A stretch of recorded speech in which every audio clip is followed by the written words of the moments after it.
इसी तरह से आज का दिन भी बहुत महान दिन है। आज के दिन श्री कृष्ण जी ने जन्म लिया था, इसलिए जन्माष्टमी के रूप में मनाते हैं। और आज के ही दिन गोगा पीर हुए हैं। पीर के नाम से कहते हैं, कहीं गोगा वीर के नाम से भी कहते हैं। जिस प्रकार से कबीर साहब के बारे में लोगों में ये भ्रम था कि मुसलमान कहते थे कि मुस्लिम जाति का है, हिंदू कहते थे कि हिंदू है, और इस बात को लेके आखिरी वक्त में हिंदुओं और मुसलमानों का बड़ा आपस में झगड़ा हुआ कि जब कबीर साहब ने शरीर छोड़ दिया, हिंदू उसको दफनाना चाहते थे और मुसलमान उनको मिट्टी में दबाना चाहते थे, क्योंकि अपने रिवाजों के मुताबिक 4 प्रकार के दाग हैं। पूरी दुनिया में ही 4 प्रकार के दाग हैं, और उनका सही रूप में मायने ये हैं कि इंसान का शरीर 5 तत्व से निर्मित है। 5 तत्व मिट्टी, जल, अग्नि, वायु और आकाश। तो दाग भी 4 प्रकार के करते हैं, 5वां दाग कर नहीं सकते, नहीं वो भी होता जरूर। नंबर 1, एक तो इस जीव को मिट्टी में दबा देते हैं, वो दाग है। दूसरा, अग्नि के सुपुर्द कर देते हैं, जला देते हैं, वो दाग है। मतलब तत्व को तत्वों में विलीन करते हैं। बाकी तत्व हवा में विलीन हो जाते हैं, आकाश में चले जाते हैं। तीसरा, जल का प्रवाह करते हैं। जब किसी की मृत्यु हो जाती है तो उसको जल में प्रवाह कर देते हैं। और चौथी प्रकार का दाग है वायु दाग बोलते हैं। काफी जातियां ऐसी हैं कि मरने के बाद काट के टुकड़े करके और उसको जंगल में फेंक देते हैं। उनको जीव जंतु खा लेते हैं, और इस प्रकार से दाग। तो ये 4 प्रकार के दाग माने गए। तो हिंदू लोग अपने जो भी मृतक शरीर होता है उसको जलाने की क्रिया करते हैं, मुसलमान उसको मिट्टी में दबाने के लिए करते हैं। इसी प्रकार से सिर्फ बताने का इतना मतलब था कि हर एक के बारे में उन्होंने अपनी अपनी जाति के हिसाब से मान लिया। वैसे संतों की कोई जाति नहीं होती। संत पूरे समाज के, पूरी दुनिया के, सब के लिए एक होते हैं। उनके मन में, उनकी शिक्षा में, उनके उपदेश में किसी प्रकार का द्वेष, किसी प्रकार की भिन्नता नहीं होती। वो सब के लिए एक जैसे होते हैं, चाहे किसी भी जाति के हों। लेकिन हम समाज में रहने वाले लोग उनको भी जातियों में घसीट के और अपना बना लेना चाहते हैं। जब परमात्मा की जाति नहीं है तो संतों की भी जाति नहीं होती। तो आज के दिन गुगा के नाम से भी यहाँ अपने राजस्थान में, हरियाणा में, यूपी में गुगा पीर के नाम से बड़े प्रसिद्ध हुए हैं, और उनके नाम से भी आज का दिन बहुत मनाया जाता है। गुगा वीर कहो, गुगा पीर कहो। और मुख्य करके जो बात है, आज के दिन जन्माष्टमी के रूप में श्री कृष्ण जी का जन्म हुआ था। वो भी ब्रह्म के अवतार, अवतारी पुरुष थे, युग पुरुष थे, 16 कला भरपूर थे। सब कलाएं कृष्ण जी में थी, और उनके लिए तो कितनी बातें हिंदुस्तान का बच्चा बच्चा जानता है। सारी गीता का जो उपदेश दिया गया, जिसमें इंसान के जीवन से लेके मोह माया का त्याग कैसे हो, इस जीव का दूसरे लोगों से संबंध क्या हो, इसको संसार में रहना कैसे चाहिए, पाप और पुण्य, धर्म अधर्म का रास्ता और कर्म की प्रधानता, किस प्रकार से इस जीव को अपने कर्म भोगने पड़ते हैं, इसकी व्याख्या एक गीता रूप के एक ऐसा ग्रंथ रचा कि जिनको 4 वेदों के बाद में 5वां वेद भी कहा जा सकता है। गीता का ज्ञान पूरे संसार में गुंजा, कुरुक्षेत्र का मैदान जो हमारे प्रदेश हरियाणा में ही है, उस जगह पर श्री कृष्ण जी ने उस गीता का उपदेश दिया। तो वो महान विभूति इसी दिन पैदा हुई थी। पैदा होने की भी अजीब कहानी है, क्योंकि वो जब पैदा हुए, जिस प्रकार से मुख्य करके आपने सीरियल देखा हो या वैसे भी कभी पढ़ा हो, तो उसमें संस्कृत में एक दो आशा आता है, यदा यदा ही गलानी भवते भारते, कि जब जब भी भारत में धर्म की हानि होती है, हास होता है, उस हर युग में महापुरुष जन्म लेके पुनः धर्म की स्थापना करते हैं। इसी प्रकार से इस कालकली के युग में श्री कृष्ण जी ने मथुरा में जन्म लिया और उन्होंने कंस रूपी राक्षस का विनाश किया। उस टाइम में भी बहुत अधर्म फैला हुआ था, पाप कर्म बहुत बढ़े हुए थे, झूठ का बोलबाला था, लोग मर्यादाओं को भूल चुके थे और मनमानी करते थे, अत्याचार होते थे, जुल्म करते थे। उन सब को मिटाने के लिए और पुनः धर्म को स्थापित करने के लिए श्री कृष्ण अवतार के रूप में प्रकट हुए। था भी अजीब बात थी कि श्री कृष्ण जी का जन्म से पहले ही कंस जो उनके मामा थे और श्री कृष्ण की माँ की जब शादी की गई, देवकी की जब शादी हुई, शादी के टाइम पे ही ऐसी आकाशवाणी हुई कि कंस को ये कहा गया कि जो देवकी के गर्भ से बच्चा पैदा होगा कंस, वो तेरा विनाश का कारण होगा, तेरा विनाश उसी से होगा। तो उसी टाइम उनको कंस ने गुस्से में सोचा, क्रोध जब इंसान को आता है उसका ज्ञान, विवेक, विचार सब खत्म हो जाता है। क्रोध अग्नि में इंसान सब कुछ भूल के पाप कर्म कर बैठता है। जितने भी जुल्म, अत्याचार, पाप कर्म होते हैं वो सारे के सारे क्रोध के कारण होते हैं। इसलिए इस क्रोध को चंडाल कहा गया है, डूम कहा गया है। जब इंसान को क्रोध आए तो उस पर काबू करना चाहिए, लेकिन भूल जाता है इंसान। क्यों भूल जाता है कि क्रोध जब आता है तो अग्नि की तरह से थर्राने लगता है और उसमें अग्नि जैसी लपट निकलनी शुरू हो जाती है। तो अग्नि तो हर चीज को तबाह कर देती है, जला देती है, उसका गुण है ये उसी का सूक्ष्म रूप में अग्नि का रूप है क्रोध। क्रोध आए इंसान को तो नंबर पहला एक है कि इंसान चुप करने का अपनी आदत डाले, चुप हो जाए। अगर चुप नहीं हो सकता, दूसरा इलाज है उस जगह को छोड़ के चला जाए। जब उसको भी छोड़ना संभव नहीं हो तो उठ के पानी पी ले, क्योंकि पानी से अग्नि बुझती है। अग्नि से दूर जाने से अग्नि प्रचंड रूप नहीं धारण करती, जहां होती है वहीं खत्म हो जाती है। और बोलने से अग्नि को जितना छेड़ोगे उतनी ज्यादा धधकती है। इसलिए चुप हो जाना, पानी का पी लेना और उसको छोड़ के दूर चला जाना, धैर्य रखना चाहिए, जिससे उससे काबू हो जाता है। तो राक्षस था, राक्षस लोग अपने से ज्यादा ताकतवर किसी को नहीं मानते थे। जब भी उनके मन में आती थी तो वो कहते थे कि हमारे से बड़ा कौन है, ताकतवर कौन है, और इसीलिए उन्होंने पाप कर्म किए। उसी टाइम देवकी को मारने के लिए चल दिया, लेकिन देवकी को जब मारने के लिए चला तो नंद जी कहने लगे, हाथ जोड़ के माफी मांगते हैं कि आप कृपा करो, इसका कोई दोष नहीं है, अभी कोई बच्चा भी नहीं हुआ है, इसको मारने से आपको क्या मिलेगा। मैं आपको वचन देता हूं कि हम अव्वल तो संतान पैदा नहीं करेंगे, अगर संतान पैदा भी करेंगे तो जो बच्चा होगा वो आपको सौंप देंगे। लेकिन कंस ने इस चीज से नहीं माना। उसने कहा कि जेल में बंद करो इनको, और उनके आगे भी कई ताले लगाए। मथुरा में मैं गया तो मुझे वो जगह देखने का अवसर मिला। आज भी वो जेल का कमरा यूं का यूं है, उस टाइम का बना हुआ, जिसमें रखे गए थे।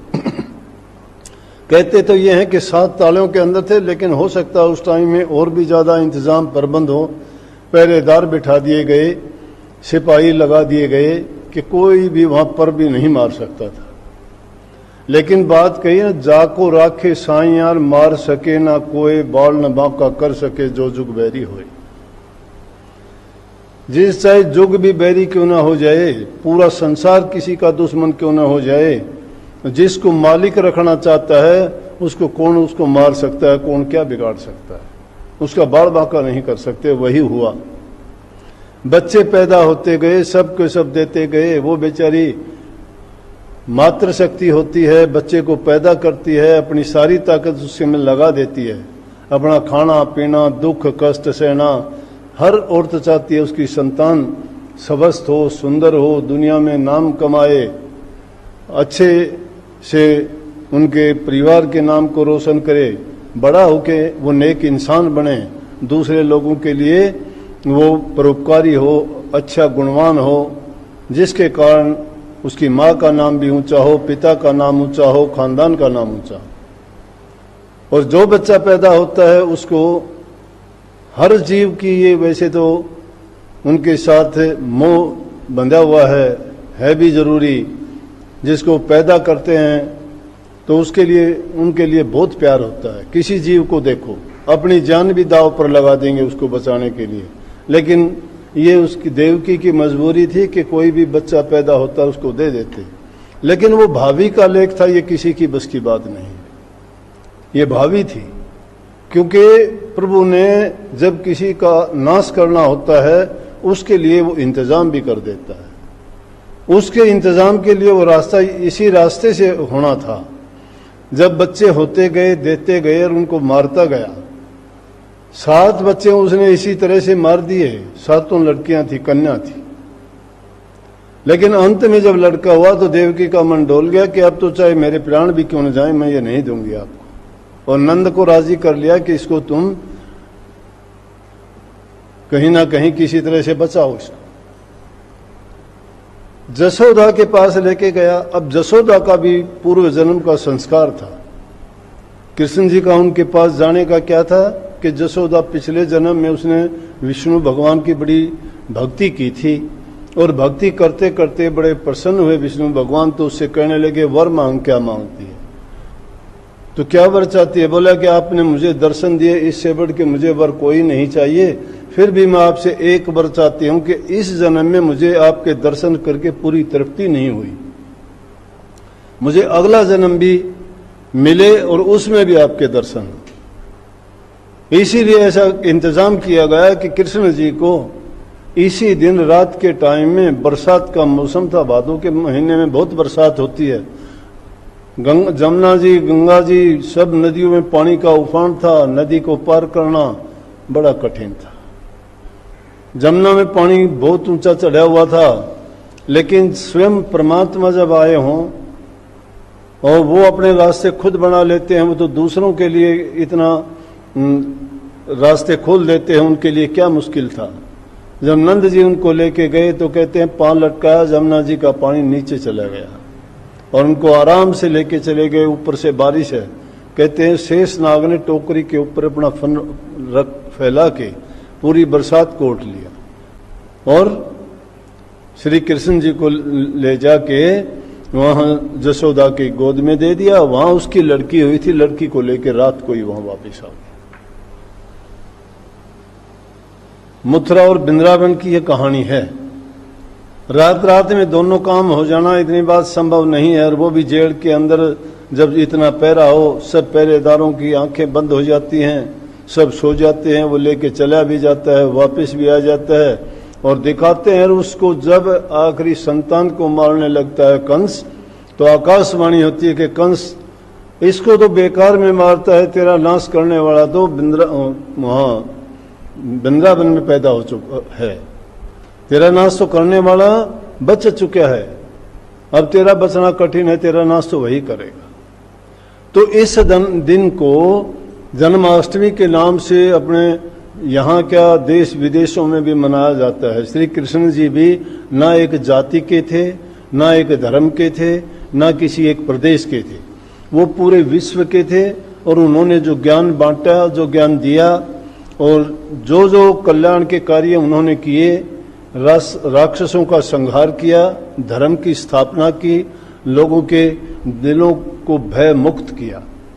जब जब संत जमीन पृथ्वी पर अवतरित होके आते हैं तो वो अब एक मिशन लेके आते हैं और उस मिशन के तौर पर जो जो उनके अधिकारी जीव होते हैं उनको जा जा के ढूंढ ढूंढ के उनके कल्याण का इंतजाम और प्रबंध करते हैं।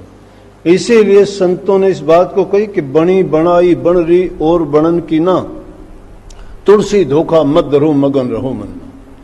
संतों के अलग अलग खेल हैं, क्या पता किस बात से, किस तरीके से, कौन से ढंग से, बड़े अजीब अजीब तरीकों से जीव के कल्याण करने के लिए उनको क्या क्या नहीं करना पड़ता। कहीं कृष्ण जी को रास करना पड़ा तो कहीं उनको जो है चोरी करनी पड़ी, तो लेकिन चोरी करते उनको भी, वो भी चोरी करवा के खुश होते।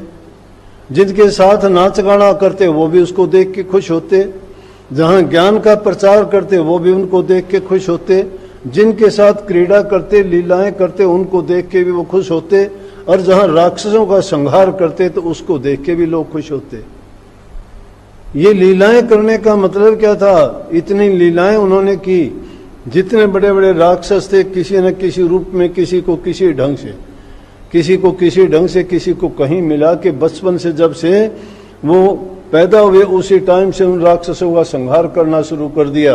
और कंस ने अपने लाख इंतजाम किए, कभी पूतना को भेजना, कभी राक्षसों को उसको मारने के लिए भेजना, कभी कालिया नाग जैसे राक्षस को पानी में बैठा के उनको मारने का इंतजाम करना, लेकिन उनका वो कुछ नहीं कर सके। उनका ही कल्याण उन्होंने किया, मारा नहीं, कल्याण किया। मारते तो राक्षस हैं, महापुरुष कल्याण करते हैं जीव का, मारते नहीं है उनको। वो तो जीव जानता है अपना कल्याण करवाने के लिए ही महापुरुषों के साथ वो लीक लगाते हैं, ईर्ष्या करते हैं, उनसे विद्वेष पाल लेते हैं मन में, जिसके कारण महापुरुष उनका भी कल्याण कर देते हैं। ये नहीं कि कल्याण करने का एक ही साधन हो। एक साधन है, इंसान अपनी करनी करके पार तरना चाहता है, वो प्यार के रास्ते से तरता है। संत तो कहते हैं दूसरा घृणा करके भी तरता है। घृणा करने वाला भक्ति करने वाले से भी अच्छा है, क्योंकि घृणा करने वाले के दिल और चित्त पर से वो कभी उतरता नहीं है। वो उससे भी ज्यादा उसका सुमन ध्यान और पल पल में याद करता है। भक्ति करने वाला भूल जाता है, निंदक लोग नहीं भूलता। निंदक के तो रात दिन इसी चीज में, इसी उपोष में रहता है, इसी उधेड़ बुण में लगा रहता है, मैं किस प्रकार से हानि पहुंचाऊं। लेकिन जो किसी उद्देश्य को लेके आते हैं उनको उस चीज से कोई फर्क नहीं पड़ता। वो अपना रास्ता, जिसका भी जिस तरह से जीव का कल्याण करना होता है उसी रास्ते पे चल के, कही है किस प्रकार से त्याग कर दिया, गणिका का त्याग कल्याण कर दिया, एक तोते के पढ़ावने में कर दिया। फूलों की माला डाल के ने कुब्जा ने उस पर कंट्रोल कर लिया श्री कृष्ण जी में। कुब्जा में क्या गुण था? एक दिन मक्खन नहीं खाता है, गोपियां शिकायत करती हैं, लेकिन पाड़ी जब होता है तो बच्चे उसको खिजाते भी हैं। कहते हैं कि गोरे नंद जसोदा गोरी तू कत श्यामल गात, चुटकी दे दे ग्वाल नचावत हंस खेल मुस्कात। के कहते हैं जसोदा भी गोरी, नंद भी, तू काला कैसे हो गया? जाके कहता है माँ, और वो क्या करती है? वो करता है बदमाश। तो प्रभु को जब उखड़ से बांधते हैं, उस लीला को कवियों ने, संतों ने, भक्तों ने जब वो लीला देखी कृष्ण जी को, तो हैरान है कि प्रभु परमात्मा वो उखड़ से बंधे हुए हैं। और आगे कहते हैं जसोदा से बार बार कहते हैं, शिकायत करते हैं कि कद को बांध दो उखड़ धाम, शर्म नहीं आती तुझे? वही गोपियां कहती हैं जिनके मक्खन चुराता है, प्यार देखो उनका। वही आगे कहते कब से उखड़ से बांध रखा, लज्जा नहीं आई तुझे? क्यों बांधा, क्या कर दिया इसने? एक दिन नहीं आता, एक दूसरी गुजरी से शिकायत करती है कि आज मक्खन खाने के लिए नहीं आया, आज वो चोर नहीं आया, कन्हैया नहीं आया, गोपाल नहीं आया। गोपाल कहते हैं गाय को पालने वाले का, ये उनके गुणात्मक नाम है। कृष्ण कहते हैं काले को, काला रंग वाला कृष्ण। बंसरी बजैया कहते हैं उसको, बंसरी बजाता है, मोह लेता है सबके को। जब मथुरा नगरी में इतना कहर बरता जाता है कि इंद्र को इतनी बरसात करता है, इंद्र को ने भी बैंस लगा ली, तो पूरे गोवर्धन पर्वत को अपने हाथ पे उठा लिया और सारे वहां गोवर्धन वासियों को कह दिया कि इसके नीचे आ जाओ। सबने वहां शरण ले ली, पत्थर को, उसको पहाड़ को उठा लिया। आज भी वो देखोगे तो 14 किलोमीटर में फैला हुआ है। आज उसकी परिक्रमा करते हैं। आज तो खैर उसकी हालत वैसे, लेकिन कहते हैं कि श्री कृष्ण जी ने उसको अपने हाथ पे उठा के सब लोगों की रक्षा और सुरक्षा की। तो इस प्रकार से संत महापुरुष जब जब पृथ्वी पर प्रकट होते हैं तो वो लोगों को दुखी देख के ही आते हैं। ये एक अलग बात है कहने के लिए, संतों ने तो ऊंची बात कही है, परंतु युग पुरुष जो होते हैं वो भी इतना तो है कि राक्षसों का संहार करते हैं, पाप कर्म को मिटाने के लिए ऐसा करते हैं। संतों की अलग बात है, संतों ने किसी को भी कष्ट नहीं दिया। उनका रास्ता इसलिए इनसे ऊंचा और जुदा था। वो जुदा इसलिए था, उन्होंने तो प्रभु से, अगर उनके साथ किसी ने बुरा भी किया तो परमात्मा से उन्होंने ये प्रार्थना की कि मालिक इसको सजा नहीं देना, इसकी बुद्धि को ठीक करना, ताकि ये भी अच्छे रास्ते पे चल के और इसकी अच्छे गुणों को अपना ले, बुराई का रास्ता छोड़ दे। लेकिन जो ये जितने भी अवतारी पुरुष आए, इन्होंने उनको तो दंड ही दिया, उनको दंड दिया, उनको खत्म ही कर दिया। लेकिन एक पक्ष ना देखा जाए श्री कृष्ण जी के बारे में। गीता का आज देखोगे पूरी दुनिया में बोलबाला है। जो भी गीता को पढ़ता है, इसका पाठ करते हैं, 18 अध्याय में लिखी गई है, उसमें कोई भी ऐसी चीज नहीं छोड़ी गई कि जिसके ऊपर न कहा गया हो। इंसान के जीवन पे, उसके मर्यादाओं पर, कि किस प्रकार से उसको जीवन जीना है, कौन से कर्म करने चाहिए, निषेध कर्म कौन से हैं, किस रास्ते पे चल के अपनी आत्मिक उन्नति को कर ले, उसमें जो 2 और श्लोक लिखे गए हैं वो एक अच्छे ज्ञान के स्रोत हैं। अगर उनको अपना के उन पर चल के हम अमल करें तो हमारा जीवन सफल हो सकता है। परंतु उनके लिए जरूरत है कि जो चीजें उन्होंने दर्शाई बताई गई हैं उन पर चलने के लिए एक पूर्ण गुरु की शरण लेनी चाहिए। जिस प्रकार से राधा स्वामी मत में करनी करने के लिए सार वचन ग्रंथ की रचना की गई है ना, वो करनी करने के लिए, वो धुर आध्यात्मिकता के लिए, प्योर स्पिरिचुअलिज्म के लिए अगर जो करनी करना चाहता है, तो मैं कहता हूं सार वचन को पूर्ण रूप से पढ़ के जो अमल करेगा वो निश्चित रूप से पार हो जाएगा। इसी प्रकार से गीता का भी उपदेश है, ज्ञान है, पूरी दुनिया में सर्वमान्य है ये बात कि गीता के ज्ञान को अपना के उस पर चल के हम अपने जीवन का कल्याण कर सकते हैं। और बहुत से कथाकार हैं, गीता पर बहुत अच्छा बोलते हैं, उनके ज्ञान की पूरी व्याख्या करते हैं। तो ये जीवन, आदमी के जीवन को संवारने वाली, उसको आध्यात्मिक रास्ते पे चलाने वाली और उसको सार्थक एक जीवन की प्रक्रिया समझाने के लिए इससे उत्तम ग्रंथ कोई हो नहीं सकता। इसलिए श्री कृष्ण जी पूज्य हैं, युग युगांतर तक वो पूज्य रहेंगे और उनको इसी रूप में मानते रहेंगे जिस प्रकार से हम श्री रामचंद्र जी को मानते आए हैं। फर्क इतना ही है कि वो त्रेता युग में हुए, कहते तो यही है कि वो इस युग में जब आए द्वापर में, तो ये राम के ही अवतार थे और उनको भी अपने कर्म के बस होके यहां आना पड़ा। कहते हैं रामचंद्र जी उसका प्रमाण देते हैं कि रामचंद्र जी ने जब माता सीता को जंगल से राक्षस रावण ने चुरा लिया, तो उस टाइम पर जंगलों में घूमते हुए उन्होंने बाली नाम, सुग्रीव नाम के राक्षस, उससे वानर से भेंट हुई। हनुमान जी ने उनसे भेंट करवाई, तो उन्होंने उनके साथ एक समझौता किया। वो कहने लगे कि मैं आपकी मदद करूंगा माता सीता को खोजने में, आप मेरी मदद करो कि मेरे भाई बाली ने मेरी पत्नी को ले लिया है। वो मेरे जैसा वो एक रूप के थे दोनों। कहने लगा वो बहुत ताकतवर है, मैं उसका मुकाबला नहीं कर सकता। कई बार मैंने उससे ये प्रयास किया है, लेकिन हर बार मैं अपने मुंह की खा के वापिस आ जाता हूँ। श्री रामचंद्र जी ने कहा कि ठीक है, मैं आपकी पत्नी दिला देता हूँ, आप मेरी मदद करना कि इस जंगल में मैं नहीं खोज पाऊंगा। तुम जंगल के बारे में अच्छी तरह से जानते हो, यहाँ जंगलों में रहने वाले हो। एक बात और बताऊं, लोगों की अलग सोच है, मेरी अलग सोच है। हो सकता है मैं गलत हूं, लेकिन मेरी सोच है ये। कुछ लोगों का मतलब है कि वो बानर जाति थी, मैं कहता हूं वो बानर जाति नहीं थी, वो इंसान ही थे। उनके शरीर की, मुंह की बनावट बानरों जैसी थी। वानर में इतना ज्ञान, इतनी समझ नहीं होती। वो इंसान थे, वो इंसान थे, लेकिन उनकी शक्ल वानरों जैसी थी, इसलिए उनको ऐसा बोलते हैं। तो जो भी था, लेकिन वो जानवर नहीं थे, इन वानर जाति की तरह नहीं थे इंसान, और उनकी शक्ल होने के कारण उनको ऐसा कहा जाने लगा।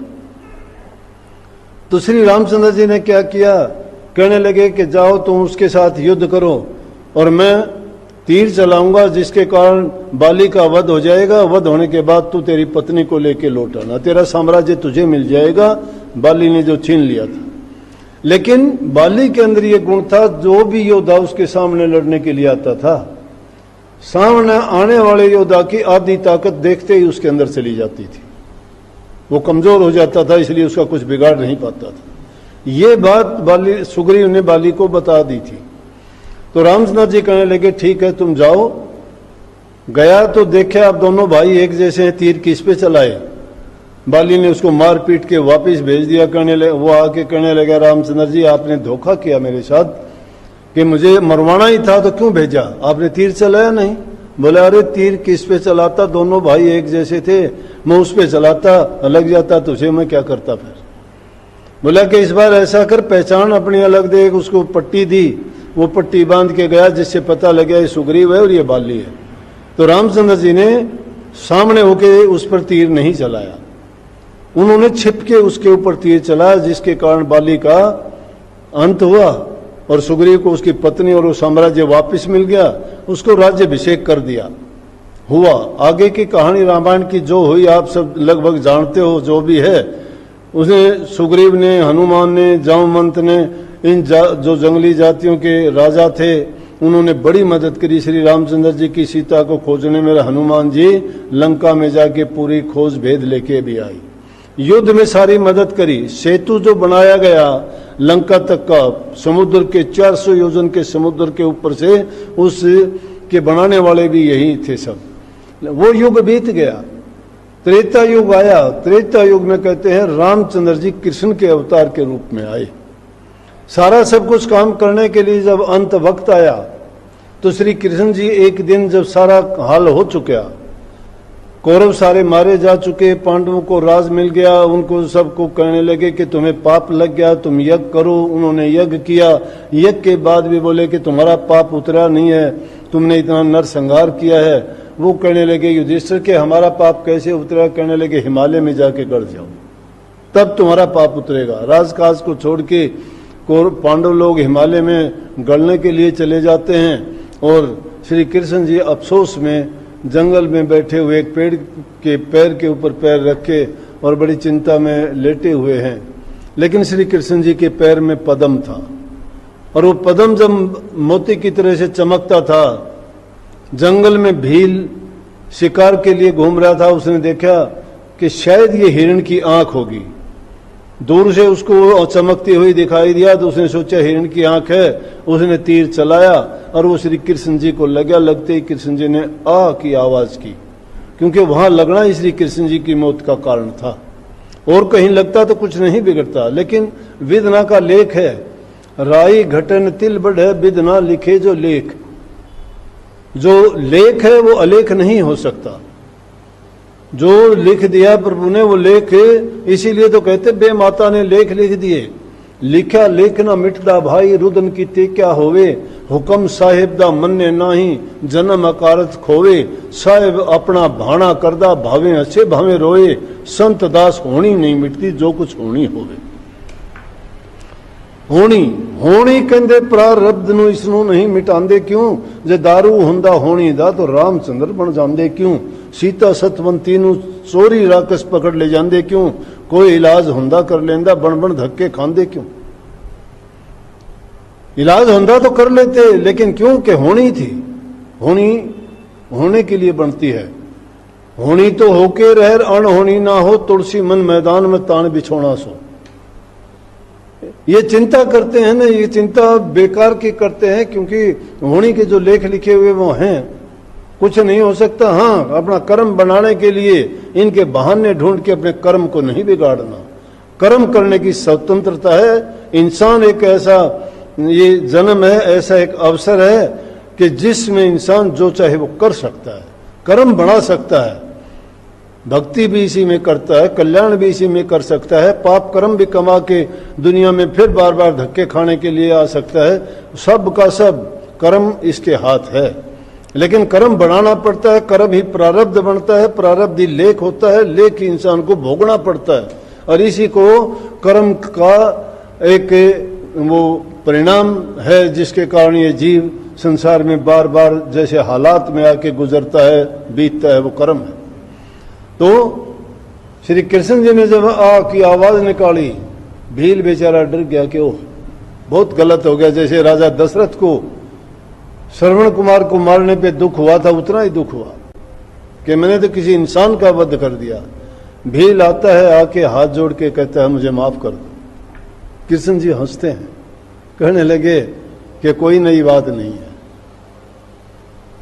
बोले क्या प्रभु कैसे बताओ मुझे कैसे नहीं है मैंने मेरे से अपराध हो गया मैं बहुत पापी हूं जुल्मी हूं माफ करो मुझे कहने लगे अरे पिछले जन्म में मैं था तेरी जगह तू मेरी जगह था अब तू बाली भील है जब तू बाली राजा था मैं उस टाइम में रामचंद्र था मैंने छिप के तीर तुझे मारा था अब छिप के तीर तूने मार दिया तेरा मेरा बदला उतर गया और कोई नई बात नहीं है यह है कर्म का खेल चलो जो भी था लेकिन आज उन्हीं के जन्म पर बड़ी खुशियां मंदिरों में देखो घड़ियाल बजते हैं घंटे इस बार तो कोरोना के कारण हो सकता है उन खुशियों में कमी आई होगी इतने हर्षोल्लास से नहीं मनाया गया होगा लेकिन फिर भी उनको बड़े खुले मन से बहुत प्रेम से और बड़ी खुशी से जन्माष्टमी के त्योहार को हम उसी तरह से मनाते हैं